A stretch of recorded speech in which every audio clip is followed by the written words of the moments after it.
Hello everyone. Thank you so much for joining. I just want to share a quick blessing with you and then hop into this homeschool update after our first 7 weeks of school and show you how things are kind of panning out and how we're actually using them day to day.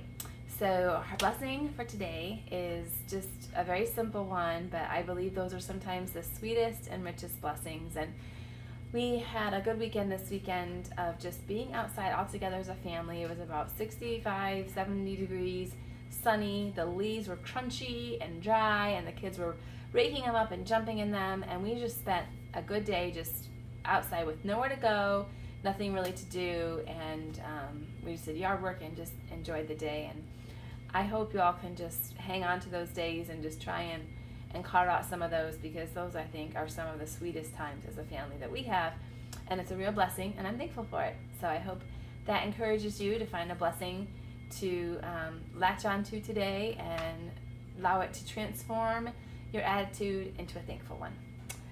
All right, so I'm going to start with what is not really worked as planned, and that is our math.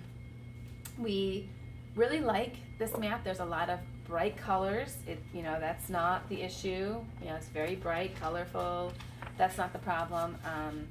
There's a lot of varied activities. It's not all just worksheet or all just, the same thing. It's not all just me talking. There's manipulatives, there's stories in here, kind of like, The Life of Fred, where it introduces like a real life story, like using math in real life situations, all of that. But it's just, I think I boiled it down. I think it's just too slow moving.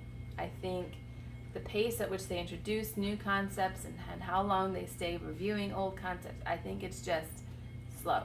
We had this problem in K-5, and I made some adjustments, and we made it through that okay.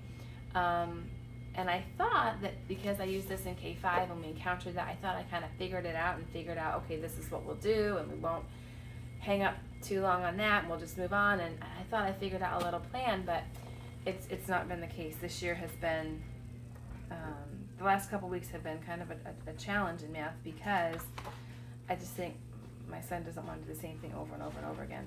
So I'm going to show you real quick here what I've done to change it up a little bit and make it our own, and just, while still retaining the essence of the curriculum, because like I said, I really do like it. So what I've done is, I'll grab the work text for the lesson, and I will actually use that as my teaching aid, because what I'm finding out is that the teacher's edition will have you do several problems that are just like this, like the exact same problem, like on a whiteboard or with number cards or something. And so we do it. And then we come to these problems, and I'm asking him to do it, and he's like, Mom, we just did like 4 of those problems, and I have to do 5 more. And yes, I could just say, yeah, you do. Mommy's in charge and you have to do it, right? But at the same time, I see his point, because really he's had this concept down for a long time. And I have skipped lessons. We're on day 34 of our homeschool, and we're on lesson 51 in math. So I have skipped a good chunk of lessons, about 17 of them. And so, and I'm still skipping. Like last week I skipped over 1, and this week I think I skipped over 1. So and I'm still skipping. So, I'm doing that to try and, make it work.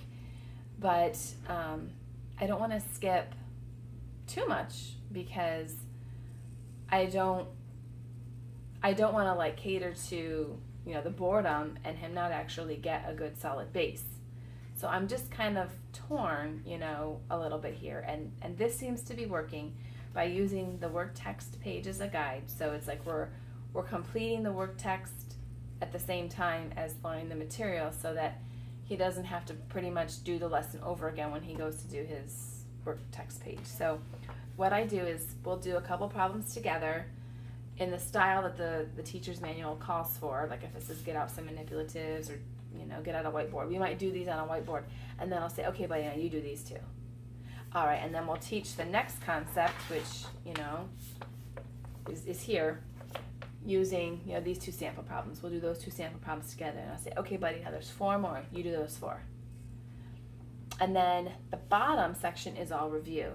And in the teacher's manual, they have you review this concept at the beginning of the lesson and do some sample problems. So when we come to the word text and he's like, we already reviewed that, So again, yes, I'm in charge. I'm the mom. I can just say, well, do some more. You're going to do some more review, But at the same time, he went from really liking math to saying, like, I hate it. So I have to, take that into consideration too, I think, so that we don't burn him out, before Christmas time on math.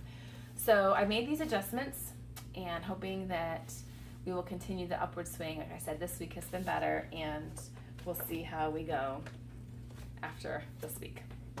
Okay, so that was math and science. We are doing the Heart of Dakota recommended book, but we're not doing it the way that it calls for, and you can see my video on that. The only change here is I'm actually we're still doing what I said we were doing in the video. We're still doing just a couple pages a day out of the book, but what we're actually doing that's different is we're actually using this a lot more than I thought. So I really like this book. What I'm finding in this material is that it waters it down too much, I think. And it is a kindergarten curriculum, and we are doing first grade, so I guess I should have expected it to be a little basic, but everyone that had reviewed this and used it before said it worked fine for first grade because they wanted a gentle science, and that was what I was after. But turns out science is my son's favorite subject, so I want to give him a little more meat. And so I've actually been bringing this book in a lot more than I thought. And I did do a full review of this. You can go back and check it out. But we're using that a lot more than I thought we would. And I think we're still on track to start Real Life Science Odyssey, or Real Science Odyssey, whatever it's called, after Christmas break sometime. So probably February-ish time. We're looking to start that, so we're still on track for that. So science really just kind of doing a little bit more than planned because we found out he loves it, so that's great.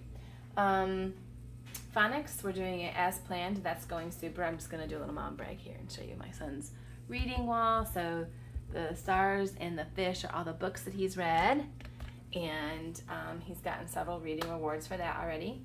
And what else? History is going wonderfully. My son loves history. He loves the books that we've chosen for that. If you want to check that out, you can go back and look. But it's just History for Little Pilgrims and a children's Bible. That's what we're using. And he loves that. He loves making the timeline up on the ceiling. He loves that. What other subjects do we have over there? Oh, I will tell you that the books that we chose for story time that Heart of Dakota recommends, we had to kind of change that up a bit. I don't think he's quite ready for the Burgess books, so we kind of sped through the first Burgess book, which was The Adventures of Reddy Fox, and then I took like 2 weeks off of doing some longer picture books that were on the Memoria Press first grade read aloud list. So we kind of took a break from that, and then today actually we just started up with the second Burgess book, which was Peter Cottontail, and he really likes Peter Rabbit, the Beatrix Potter story, so he was kind of interested to hear about what happens to Peter Rabbit. Why has he become Peter Cottontail? So that kind of went well today. We'll see how it goes. But we might have to do that. I don't know if he's quite ready for that style of a book, so we might have to just keep interspersing the picture books a little bit longer with him before we can move on to that type of literature.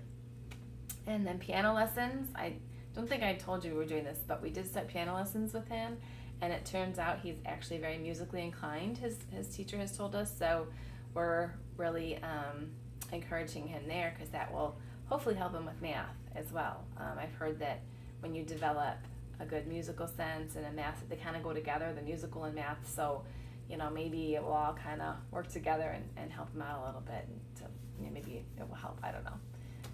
Just a mom idea, who knows. So that's where we are with homeschool. Overall, going great. We've got a great routine down. We're done pretty much with everything down here in the schoolroom by lunch, and then all we do upstairs is our story time and our piano lesson practice, and an occasional, like if my son really wants to do more science, an occasional science experiment after lunch. But pretty much everything down here is done before lunch, which I love. So let me know if you have any questions about this little update. It's just kind of to let you know what's going on in case you're considering any of the curriculum that we used in your home. Have a great day, and I will talk to you later. Bye-bye.